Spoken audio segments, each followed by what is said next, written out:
Assalamualaikum warahmatullahi wabarakatuh. Halo teman-teman semuanya, apa kabarnya di hari ini? Semoga kalian sehat selalu dan diberi keberkahan segala sesuatunya oleh Allah Subhanahu wa taala. Baik, teman-teman, kali ini saya akan bahas salah satu tema tentang pinjaman online, yaitu setelah lewat 90 hari jadi dari jatuh tempo, kenapa DC pinjaman online itu masih menagih, masih tetap menelepon? Simak videonya sampai habis agar kalian tidak salah memahami isi dari video ini. Sebelumnya saya ucapkan terima kasih buat teman-teman semuanya yang sudah support channel ini, sudah mendukung channel ini dan selalu menantikan video-video yang saya upload berikutnya. Saya doakan kalian sehat selalu dan selalu diberi kemudahan segala sesuatunya oleh Allah Subhanahu wa taala. Amin ya Allah ya rabbal alamin.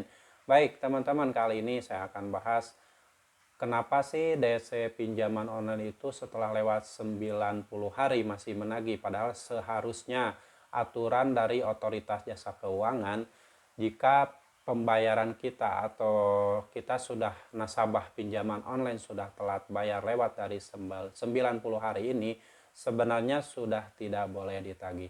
Jadi kalian harus pahami dulu cara kerja dari debt collector atau DC pinjaman online, baik itu desk call, field call, dan lain-lain. Jadi kalian harus tahu dulu yang namanya debt collector atau tim penagih dari pinjaman online ini.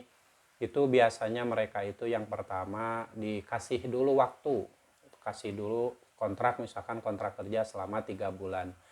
Ada yang dalam waktu 2 bulan pertama itu mereka kan biasanya ada yang tidak langsung dikasih gaji pokok. Jadi mereka ini dikasih insentif dari penagihan. Nah, untuk 2 bulan pertama ada yang hanya dikasih uang transport aja. Nah, uang transport itu untuk mengganti transportasi dan uang makan yang setiap hari atau aktivitas sehari-hari yang dilakukan oleh debt collector pinjaman online ini. Sehingga mereka apabila tidak melakukan tugasnya dengan maksimal, ada kemungkinan mereka kan tidak akan mendapatkan insentif dari penagihan tersebut. Nah, makanya timbullah penagihan-penagihan yang menjurus ke intimidasi, penekanan, menakut-nakuti, yaitu tujuannya agar nasabah segera membayar.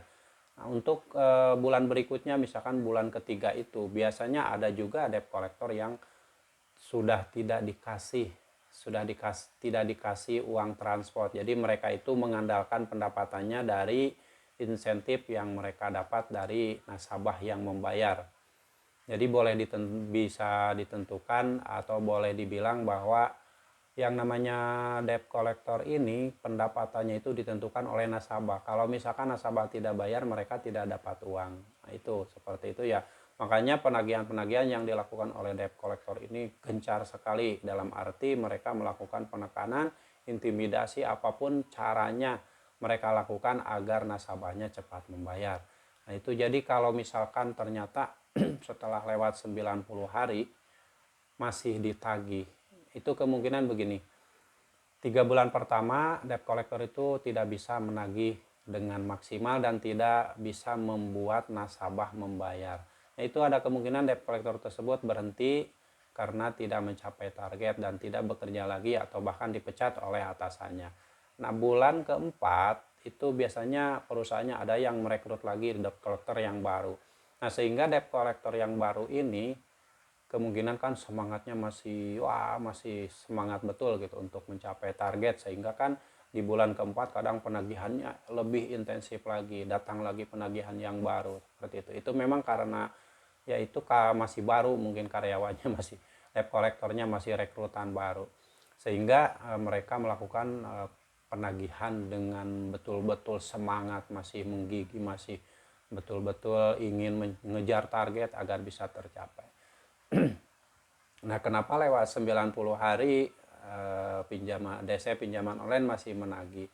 Itu karena aturan OJK juga sebenarnya memang tidak memperbolehkan debt collector menagih lewat 90 hari, tapi OJK memperbolehkan pinjaman online menggunakan pihak ketiga untuk melakukan penagihan. Jadi ada kemungkinan kalau memang ada yang menagih setelah lewat 90 hari ini, adalah pihak ketiga yang dipercaya yang bekerja sama dengan perusahaan pinjaman online tersebut. Jangan heran kalian kalau misalkan sudah lewat 90 yuk masih ditagih, bahkan ada yang sudah lewat setahun masih ditagih karena kita tidak membayar atau belum membayar.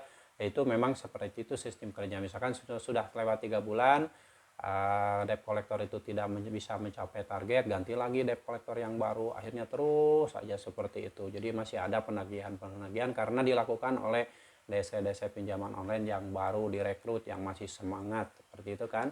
Itulah gambaran sekilas tentang kenapa setelah lewat 90 hari masih ditagih. Intinya kalau memang tidak ingin ditagih, ya kita sebagai nasabah pinjaman online yang gagal bayar atau yang telat bayar itu ya harus membayar gitu. Jadi tidak akan ditagih. Kalau misalkan belum membayar ya mungkin ada saja yang menagih, karena itulah mereka dikejar target.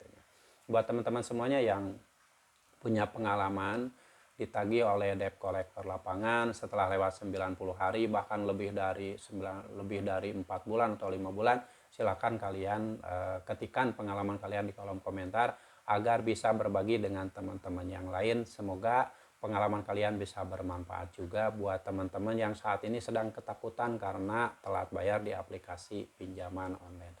Saya sarankan buat teman-teman semuanya yang belum pernah meminjam uang di pinjaman online, jangan pernah meminjam uang di pinjaman online karena itu akan sangat berbahaya sekali. Buat teman-teman semuanya pasti akan terjerat dalam hutang yang besar. Semoga ini bermanfaat dan menginspirasi buat teman-teman semuanya.